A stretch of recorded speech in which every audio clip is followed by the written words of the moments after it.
G'day YouTube. I thought I'd do a two-part video today. One is a redo from one of my earlier videos, being the cutting video. You may have seen, finally rewatched it again, and the sound from one of the fans that was dying was absolutely terrible, so it wasn't very enjoyable to watch. So I thought I'd give you a quick run through of that again, and then show you what to do once you've got that bulk pot of cuttings that I took in that video, and we'll see how that's going after what has it been, about 6-7 months I think in the bulk pot. So all you'll need, good sharp pair of scissors and a sharp knife. Both of these have been sterilised before I use them, and a pot with your media. This is 50% cocoa peat and 50% perlite, the smaller perlite.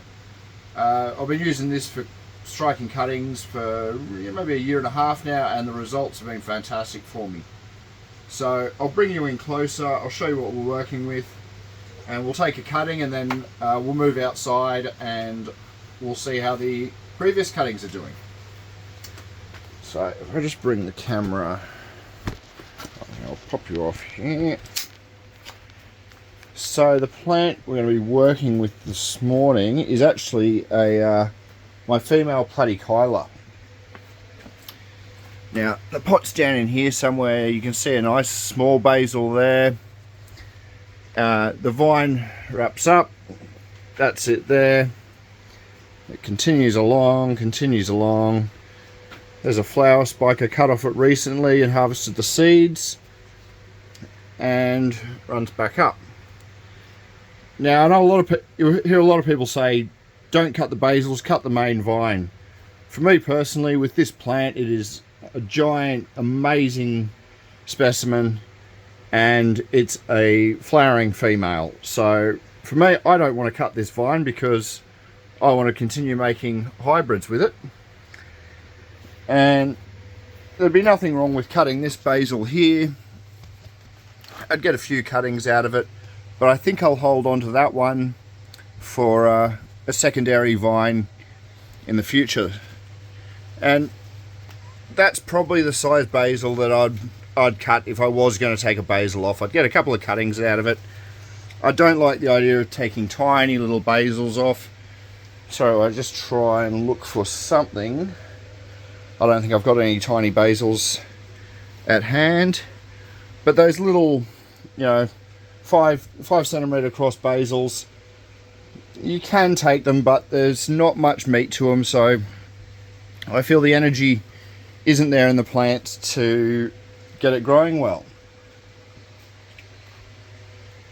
So for me, I let them grow. They grow a lot faster on the mother stock as well, so if you can get a decent sized cutting by waiting another 6 months or so, it's going to make your life a lot easier, and you'll have a bigger, better plant a lot quicker than if you get started on it.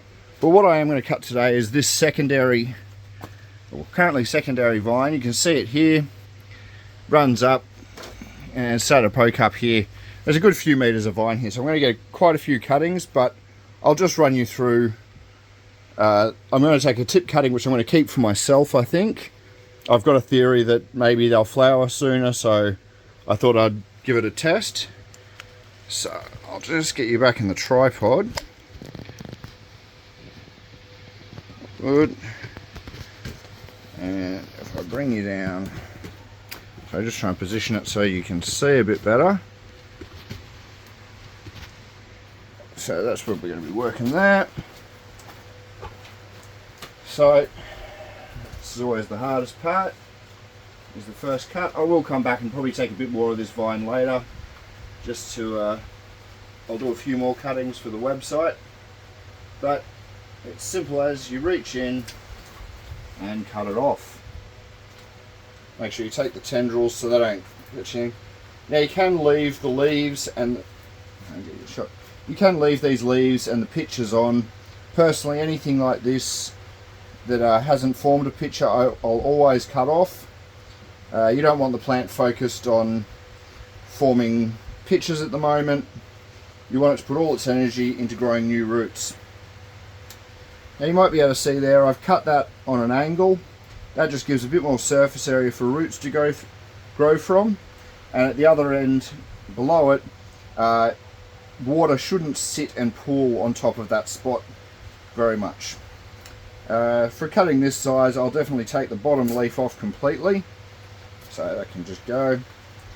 And just due to space restraints myself, I do tend to cut the leaves in half, just because I don't have the room for all these huge cuttings at the moment. So that's going to be a good, big, healthy cutting, and in a year or two, this should be a nice, healthy vining plant again. Now, the one other thing I do like to do is remove the bark, for lack of a better word, around the base. And again, that core there is where the roots are going to grow from. So you want a decent amount of that as exposed as you can. And I'm just going to make a nice hole with my finger there, slip that in, pack the media in nice and tight around it, and then you want to keep that quite wet for the first probably 2 months while it gets roots sorted. After that, just treat it just like a normal nepenthes, and you should have a nice happy plant. You usually find that 6 to 12 months, depending on the species or hybrid, it'll start throwing pitches again and settle in nicely. So that's the cutting segment of the video. I'll just stand you back up. So I'll take you outside now. I've got a pot out there that I've been working on, and I'll show you what to do next. Alright, we're back. So here we've got a nice pot of Lolo ventricosa cuttings I took. These were the 25th of May this year. What was that? So yeah, what is it? 2nd of December now. So okay, just over six months and 1 week. And you might be able to see there, got nice little growth points. I could probably leave that in this pot for a little bit longer, but for the video, I thought I'd pull them out, give you a look at them, and see how they go. So if I dump these out on the table, I probably should have got a tray to do this in to make cleanup easier. But now the reason I prefer the cocoa peat over sphagnum moss for this sort of work is, as you can see there, they slipped out really nice, good little root systems on there, and these are perfect to put into their new pots. That one, this one's just started to strike. That's the tip cutting.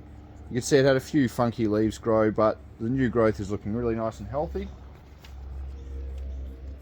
Yeah, again, no struggle to divide them. Don't have to damage the roots like you would with sphagnum. But you can see there, nice little growths all starting. So I'm going to stick with the same media. I probably could go and add some cocoa chips to this to just open it up a bit more, but I think they'll be perfectly happy in this. The Lolo ventricosa is such a nice, easy growing plant. I think it'll go well in just about any mix you put it in. So a bit of media in the pot, and then just pack in around it. This is the one that didn't have any real new growth on it, so I will leave the old leaf on that, so it has something to absorb some sunlight from. But if you're to take, so just get in here, something like that, it's got that nice new leaf and another leaf coming. I will actually, again, just for space purposes or reasons, I'll take that leaf off,